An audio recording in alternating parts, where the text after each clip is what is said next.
Well, I'm here with Davey B, and Davey B is a musician who's been doing music for some time. But I'll let him sort of introduce himself and talk about sort of stuff that he does. So Dave, what kind of music are you kind of into? What kind of music do you do? I'm very much into R&B and soul, reggae, jazz. It's quite a fusion of different styles, really. My main influences have been people like the Isley Brothers, Marvin Gaye, Stevie Wonder, Temptations. Up to date influences Usher, John B, Mint Condition. I just love the vibe of that music, and as a songwriter, as well as a musician, singer, I spend quite a lot of time in the studio, also recording my own songs as well, which have gradually got better and better over the last few years. Do I need to look at the camera more? Sorry. No, that's waffle. No, that's cool. That's cool. Was there a particular artist that influenced you to make you sort of want to take up music in the first place? I think if I go back to my childhood, I suppose when I used to watch Top of the Pops, during that time it was there was T-Rex, Mark Bolan, Rod Stewart, David Bowie, people like that.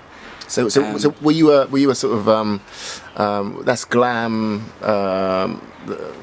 Yeah, it was quite exciting to watch Top of the Pops in those days because you never knew what to expect. There was always a possibility of something new, and because you had to wait until I think at that time it was Thursday night, it was like you had all those days to wait to see, okay, what is going to be new in the charts, what is there going to be an artist I haven't seen before. So that was the exciting factor about watching Top of the Pops.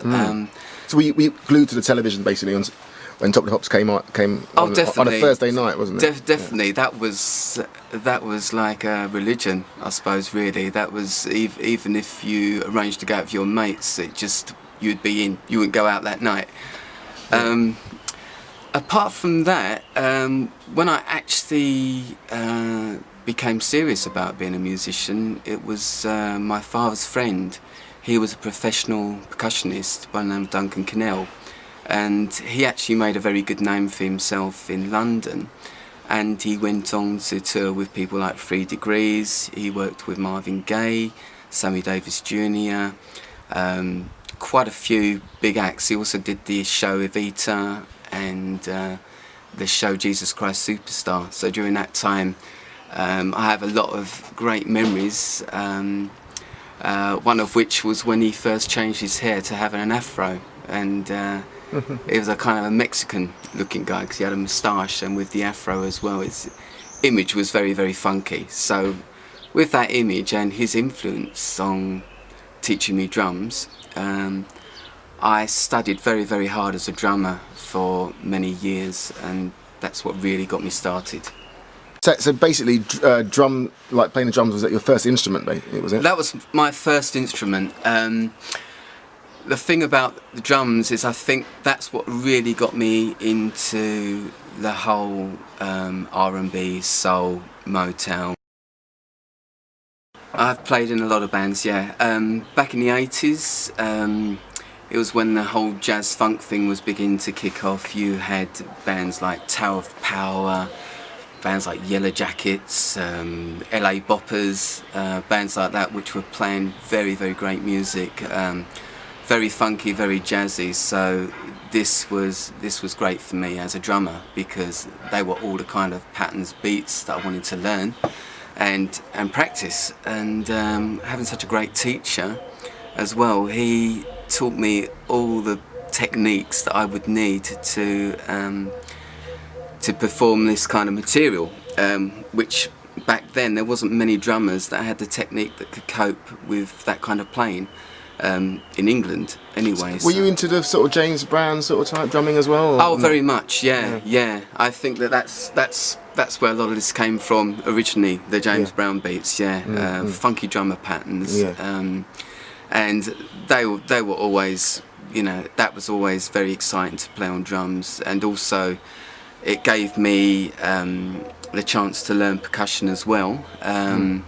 So obviously I went out and bought more percussion instruments. I bought congas, I learnt techniques with congas, and I was having a very good time playing in bands in that time. And a lot of the musicians then would basically be very happy to play in jazz funk bands, especially when it got up to a 10-piece or 11-piece with a full brass section. There were musicians that were happy to come down from London. At that time I lived in Kent. They were coming down to London. They were spending every penny they had just so they could come down to Gravesend in Kent to be in a jazz funk band, to play this kind of music. So the whole vibe of the whole giving, the whole doing it for your art was very, very natural from that time. Dave, but you started off playing the drums, but you don't just play drums, do you? What other instruments do you play? Oh, not now, no. Now I play piano and guitar as well. Was that self-taught, or did you get lessons in that? I've always played...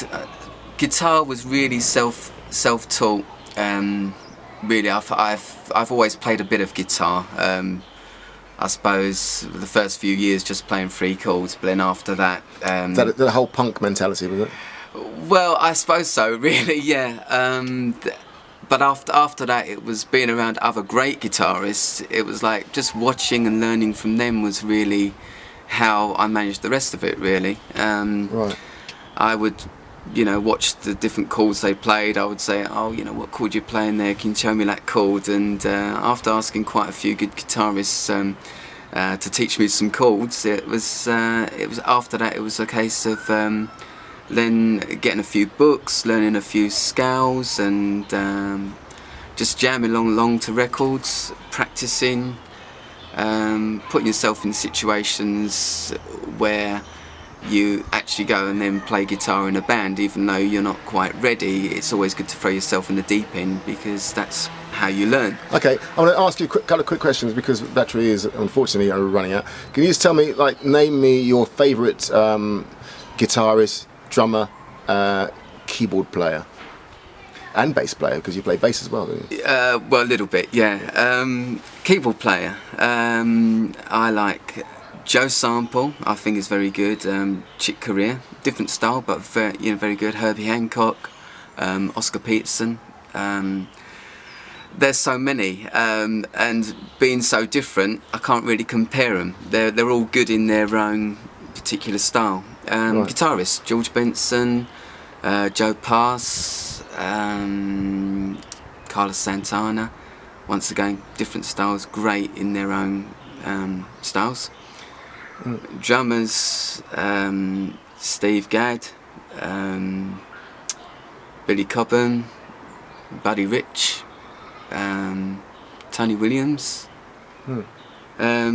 Yeah, many. Right. Okay, can I ask you what sort of advice you'd give any musician starting out today? What would you say that they should be doing or shouldn't be doing? I think that you never should ever get complacent.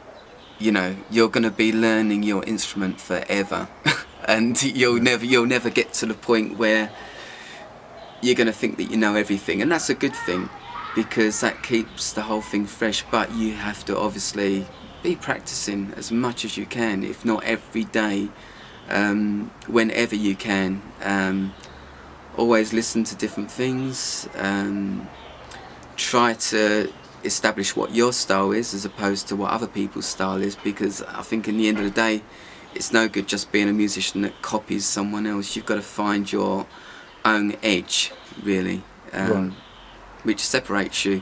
Even if you're not the greatest guitarist, you can have a particular style, a particular technique which sets you above that really great guitarist. It's not how many notes you play, it's how you play the notes. That's what I believe in.